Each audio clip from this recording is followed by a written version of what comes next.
This is the first time I've ever shot a video of myself that I actually contemplated posting.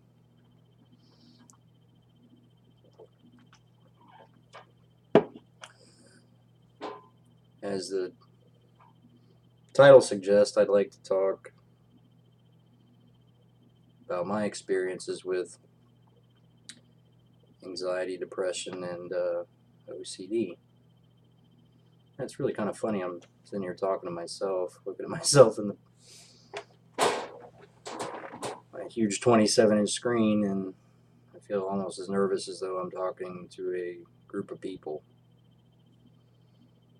Which, provided anybody watches this, I guess I really am.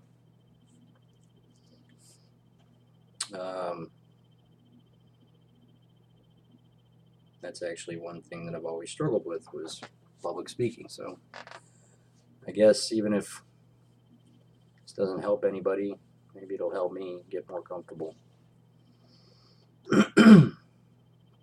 I was actually inspired to do this by a conversation with one of my sisters yesterday. I've been kind of struggling with, I would say, uncontrollable anxiety that would lead me to impulsive behavior that was not beneficial and oftentimes embarrassing.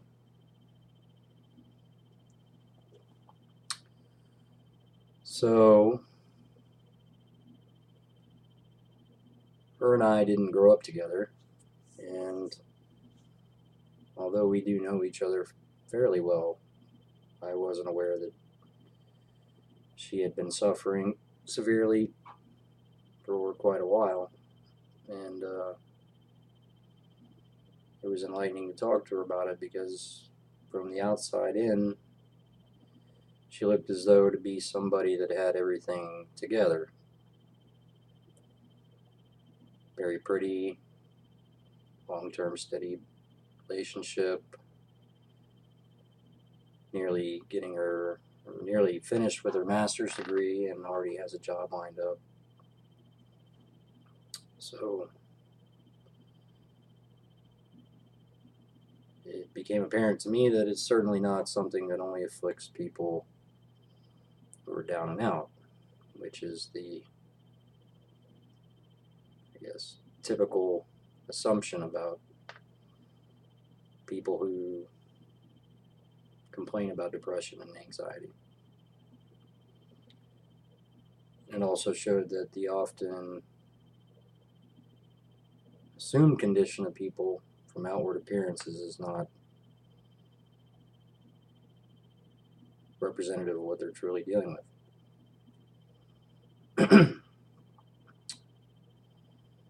That being said, we talked at length about various things that we've tried in the past to mitigate it.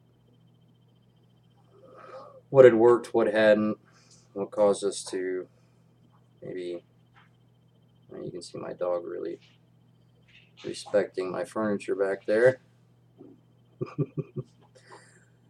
Shadow, get out!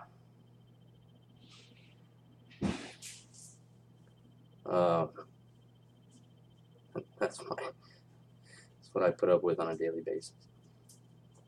I haven't quite figured out how to get him to listen very well.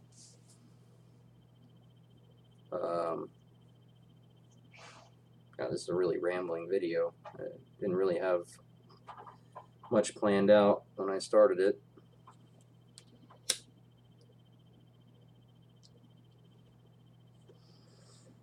I guess good place to start would be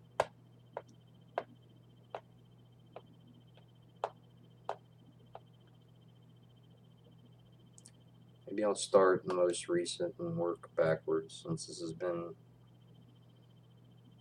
varying degrees of lifelong struggle for me and appears to be genetic.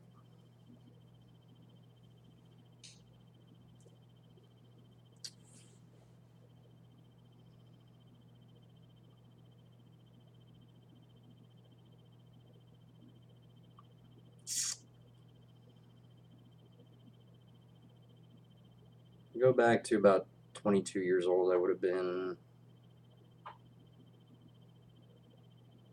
I guess that's not very recent, but I feel like this isn't going to be very interesting if there's no storyline associated with it. I would have been, let's see, a junior in college. Maybe, no, yes. And admittedly, while I had always had sort of a belief as a kid that I wanted to design things and I wanted to do something that was challenging, once I got into college as an engineering student, I struggled to apply myself. I think part of that was arrogance because up until that point everything had come pretty easily to me. And an additional component of that was I was working full time and making pretty decent money, and had worked for a bar that brought in as much cash a week as I would probably likely be pulling in as a degreed engineer, which soured me a little bit on it because I felt like I was busting my ass with very little reward at the end of the hard work.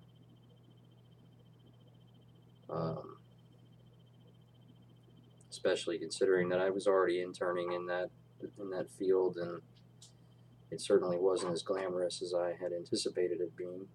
A lot of paperwork and really kind of less than technical stuff that engineers were assigned to do for liability reasons only, as far as I could tell.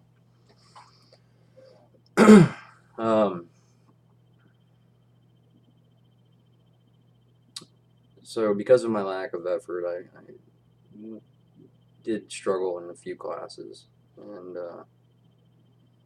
therefore my grade point average ultimately ended up dipping below the level in which my school UCF would allow me to stay enrolled there without some remedial classes at another college, and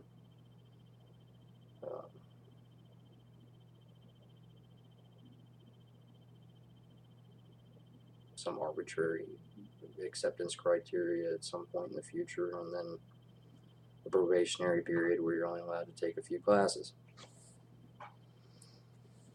However, I went that route, and I think part of the motivation is this was right around the time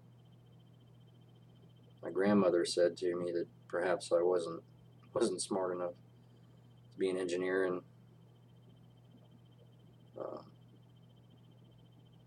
well, I don't think she meant that negatively. I think she knew it would be motivational to me. Unfortunately, her and my mother passed probably 6 months later, and I was bound and determined, even in the afterlife, to prove her wrong. So, fast forward another 5 or 6 years, it would have been 5 years. I finally graduated. Unfortunately, neither of them were there to see it. I guess an important note to make there is when I got kicked out of UCF, my employer stated that they didn't particularly care what engineering degree I got, and so but that they wanted to hire me. So I decided to switch majors to industrial engineering from mechanical because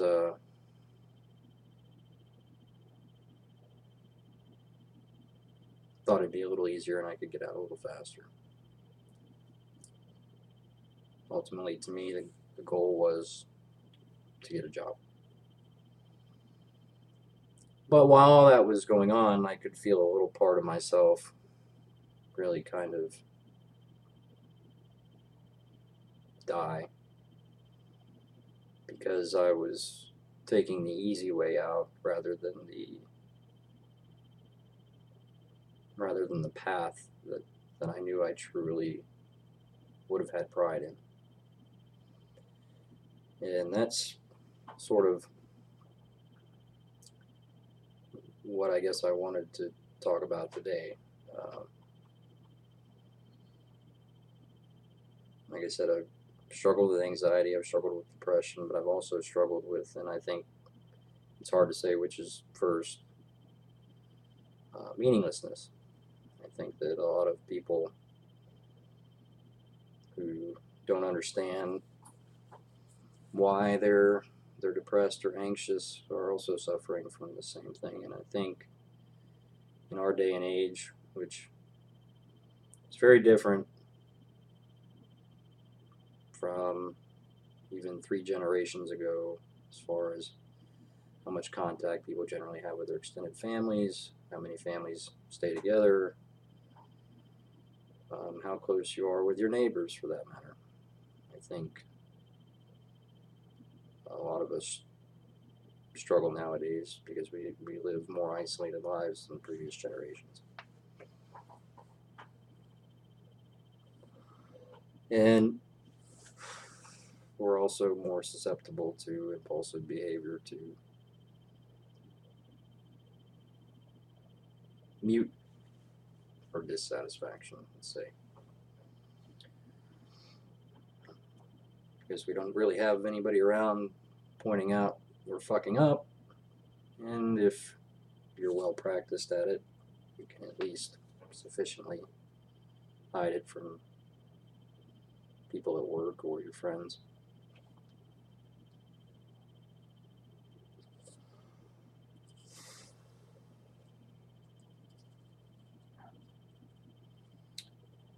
So, once I graduated, I left out the detail that the employer that was going to hire me as a mechanical engineer, regardless of the degree that I got, let me go in my senior year.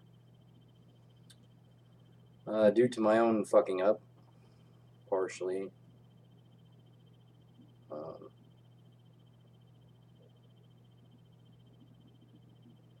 I think I was extremely anxious about wanting to get done with school. I had recently moved, had not been in Orlando terribly long, and as most college kids want to do, had a lot of friends who didn't have full-time or nearly full-time jobs, but I still went drinking with them anyway. Sort of perpetuated perhaps not getting to work quite on time for a lengthy period of time, not being very ambitious when I was at work. And there were other factors that influenced that, but they're not important because they were outside of my control, and the way that I handled them probably was petty.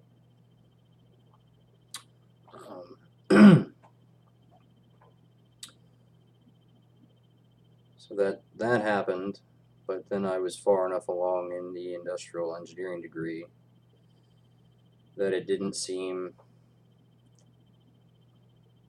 worthwhile to reverse tracks, seeing as I'd already been in college at this point by 7 years. Felt like I was never going to get out of that place. And at least on paper, the industrial engineering degree was as marketable. Little did I know that it wasn't. It probably was the case, but not in the locales that I wanted to be. So upon graduation, I decided to take a job friend of mine had gotten an engineering position at a company that built optical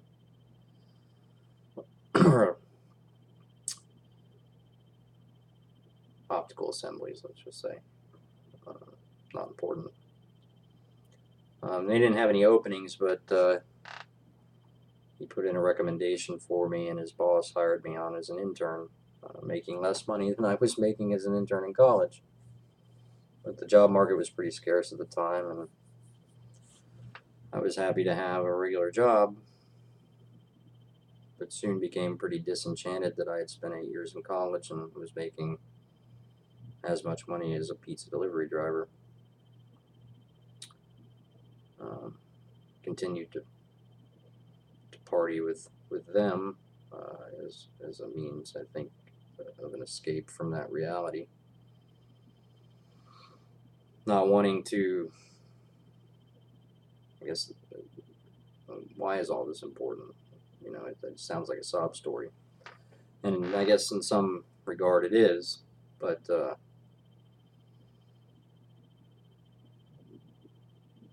what became evident to me is that I had spent nearly 8 years,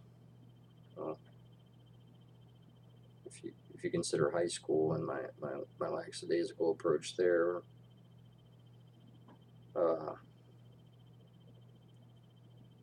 let's say a better part of 10 years living my life without any meaningful purpose.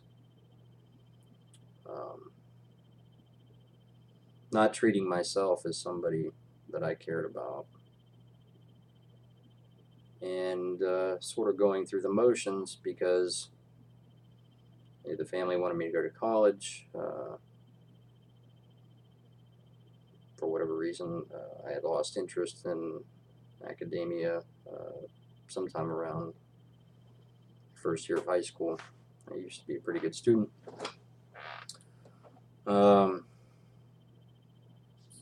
And I continued to deal with anxiety related to talking to women at school. I was always extremely shy. I'd say that entering the workforce has helped some, but not too much when it comes to that sort of thing. And while I did date semi-frequently, I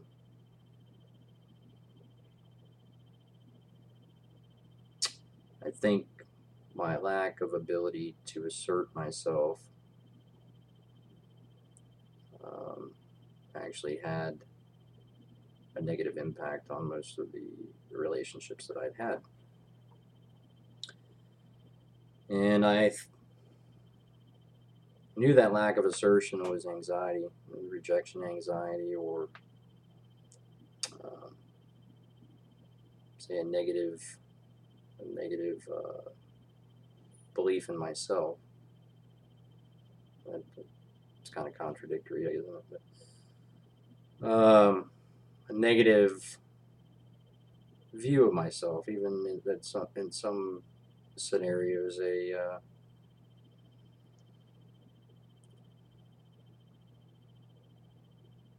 self-loathing in some cases. Now, while I'm sure a lot of that was genetic,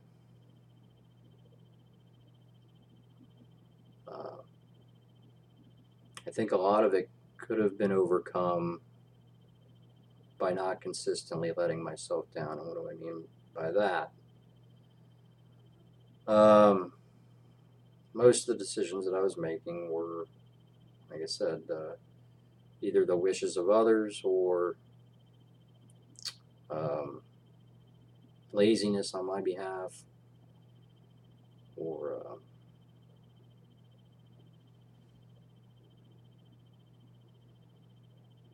resentment towards people that, looking back on it, were undeserving of my resentment. The resentment really should have been inward.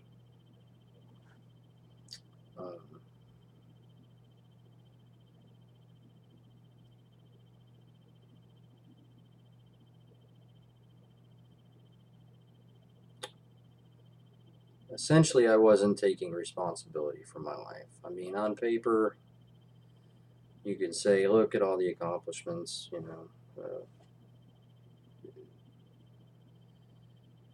graduated high school with, honor roll, got into a decent college, worked my way through myself, no student loan debt.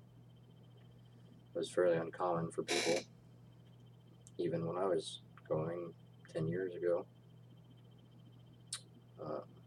And eventually I did get a degree. It took a little longer than I should have, but at least I didn't quit, right? um,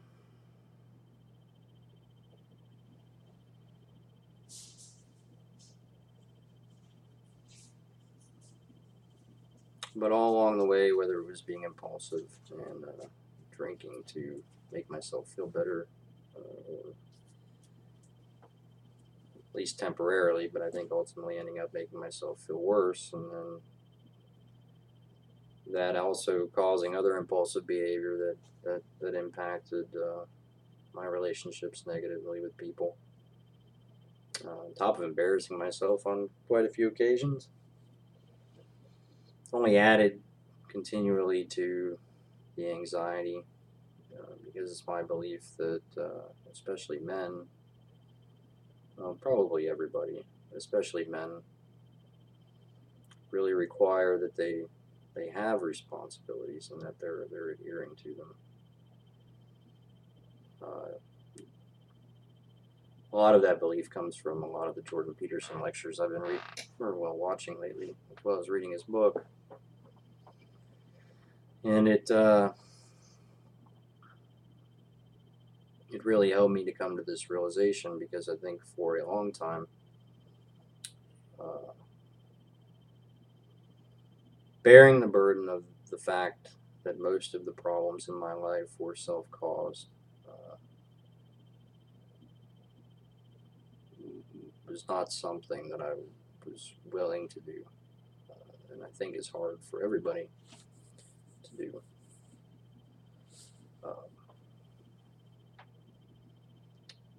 I think it impacts some more than others. I tend to be what I apologize, I don't remember all of his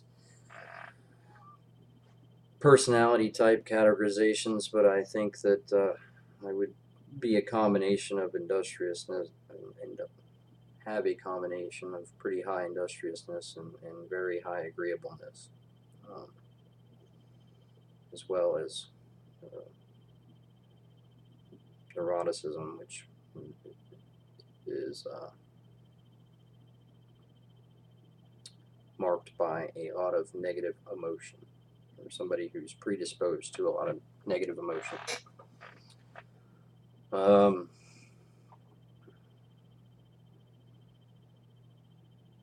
However,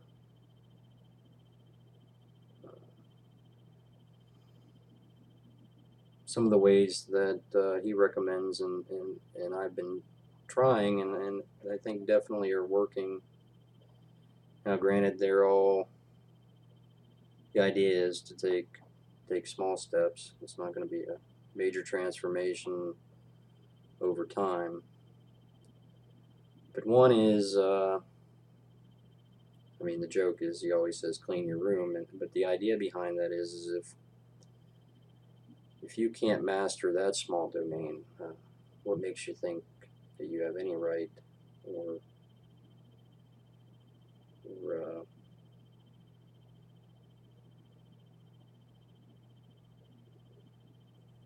God, right's not the right word, but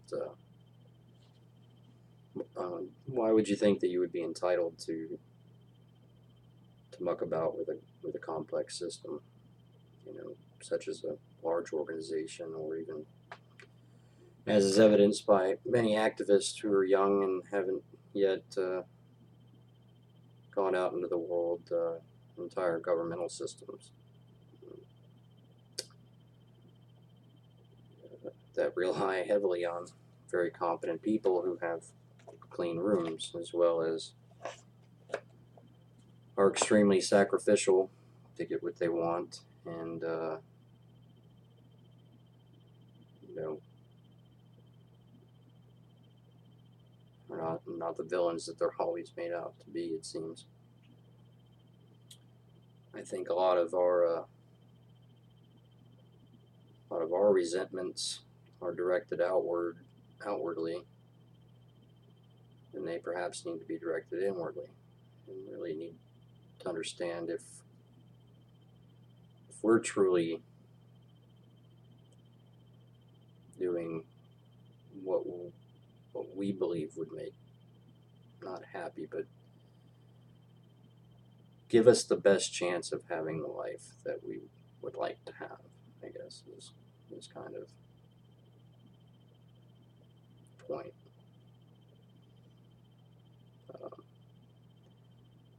But also what's helped is the understanding, or at least the belief, that he has, and the explanations for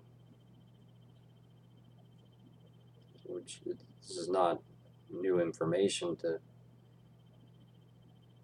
really anybody born probably before the 1980s, but it's something that seems to unfortunately have been lost in the sort of dissolution or degradation of religious institutions. And you know, I'm not arguing for or against religious institutions, but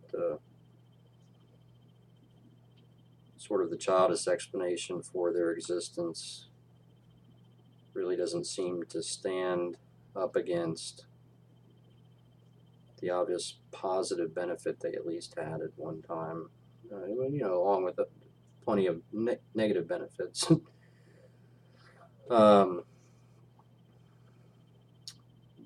But it stood as an institution where the community met, you know, at least once a week for an hour, which meant that there was essentially a community, and at least most of the people in that community had a cursory relationship with each other. But as well, it was in at least an hour a week that people really reflected on sacrifice and family and community. Something I don't think we really do anymore. At least not nearly as broad of a scale as probably would have been the norm in the first half of the last century. So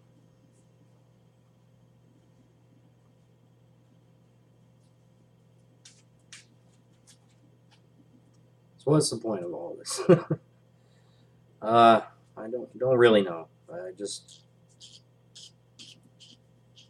figured that my friends and family were probably tired of hearing me drone on and on about my problems, but sitting and thinking about them constantly without being able to speak to anybody certainly wasn't helping. So my hope is that these videos maybe attract people who have similar experiences, and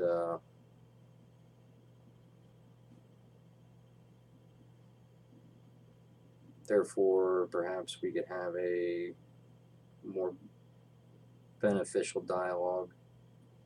It's not to say that the people that I've talked to haven't been beneficial, but they often don't understand it.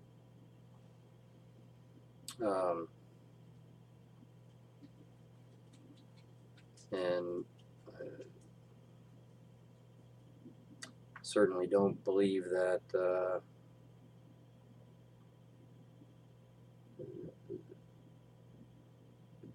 it's always a good thing to unload your problems on other people who aren't actively, at least, reaching out to you in that regard. Because let's face it, I mean, we all have our own problems and our own suffering, and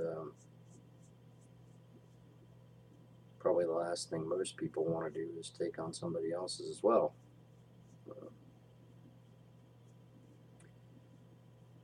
So,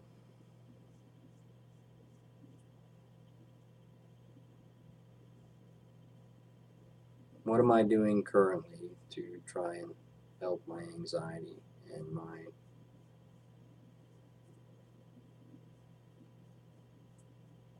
depression and those kind of things? Now, it's not to say that it's constant or anything like that. But I guess I became acutely aware of it again recently.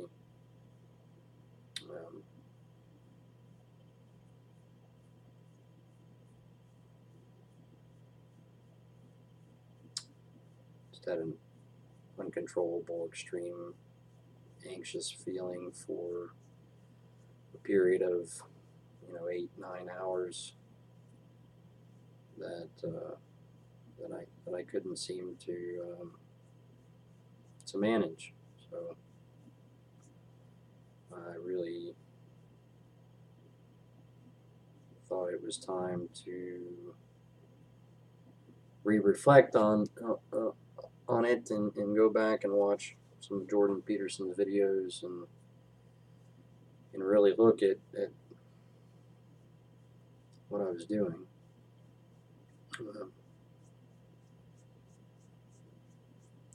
So the first thing I'm obviously doing is making this video, because one of my extreme anxieties is any kind of public speaking or confrontation, which may result in either rejection or ridicule. And anytime you post anything to the internet, you can be certain you're going to get at least your fair share of that. So, as an effort to conquer my dragons, as dragon being something you're deathly afraid of, but if you can defeat it, there's a pot of gold on the other side waiting. I will probably go ahead and post this video.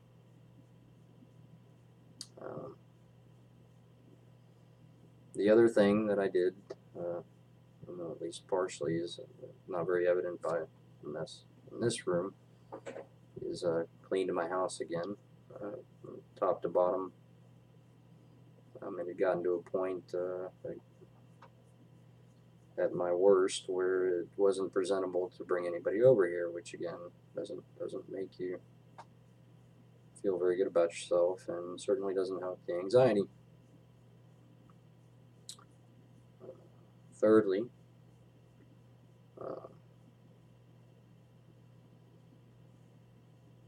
I'm going to start to eat breakfast, regulating your sleep schedule, at least to the point that you get up at nearly the same time every day, and also eating a big, high-fat, low-carb breakfast is very, very important, especially to people prone to anxiety. As it turns out,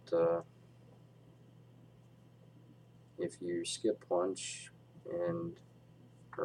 breakfast, and you have an anxietal experience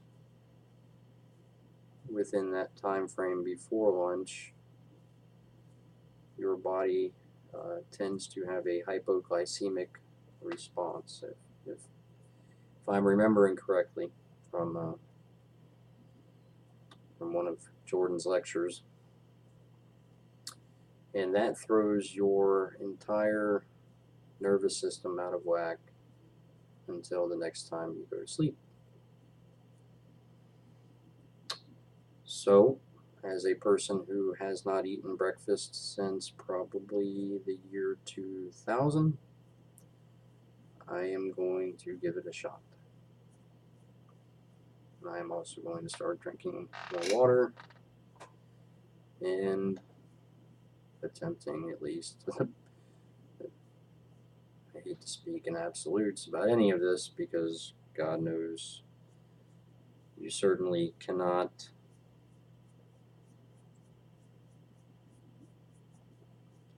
force yourself to do anything, as ironic as that sounds. But I think evidence of that is the New Year's resolutions. So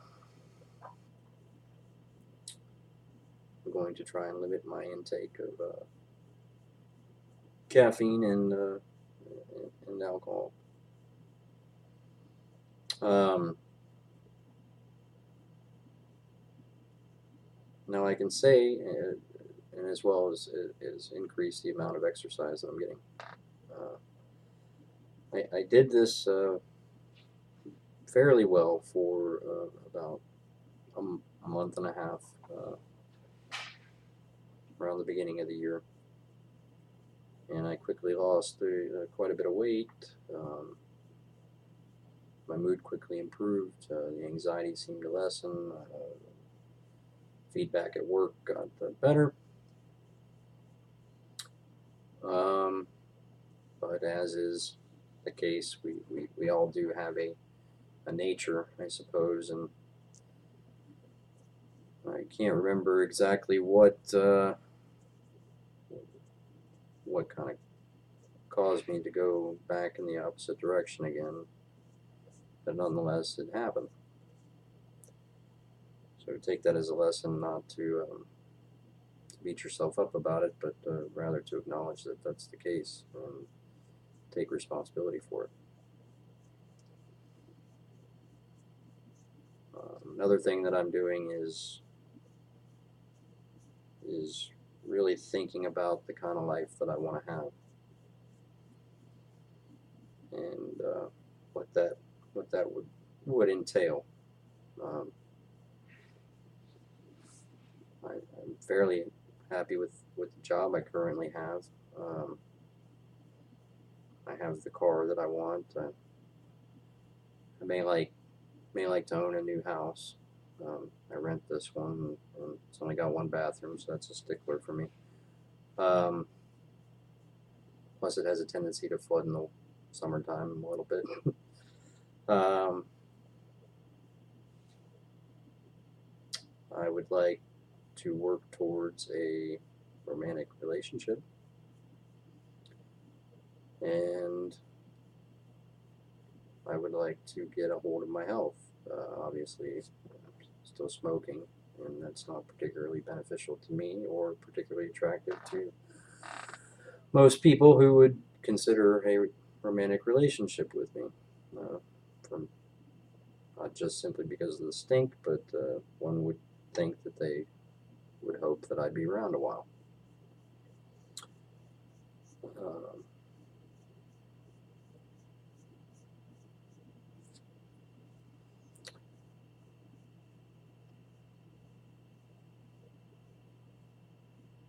so part of me being able to afford that house, it's not so much that I'm in a negative financial situation. It's that I spend my money impulsively. So that's another thing that I'm going to work on. That should reduce my anxiety. It's never fun whether you're making $300 a week or $1,000 a week to know that you may not make it to the next pay period before you go negative. Um, so even if you're not poor by the typical standards, you still feel it. Turns out that anxious and depressed people tend to be more impulsive. So, and again, whether it's a chicken or egg thing, I don't know, but it's something I'm going to attempt to grasp. Uh, Secondly, I'm really going to be cognizant of my emotions, and if I see them start to get negative, perhaps go exercise or try and turn my focus from the negative side of an event to perhaps the silver lining of it, or change my focus altogether, keep myself busy.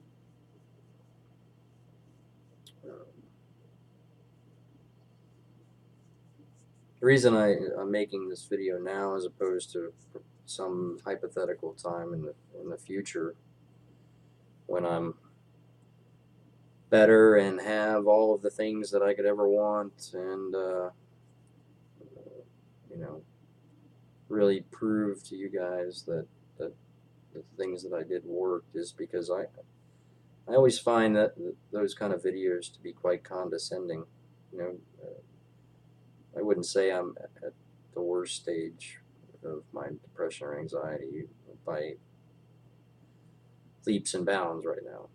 You know, I've had it to where you didn't want to get out of bed for an entire day. However, I'm not to that level yet. So, on one hand, I think it's a good way for me to document my progress. On another hand, this isn't going to come across as condescending to somebody who's really struggling and says, "Oh, great, you know, yeah, it's easy for you to say you've already done it." I haven't. I've started to. I'm attempting to, but and I've seen improvement, but by no means do I feel, you know, cured of it. So that's all I think I've fucking rambled on for 41 minutes, so I think that's enough. If you bothered to watch this, I really appreciate it. And hopefully it didn't make you laugh too much.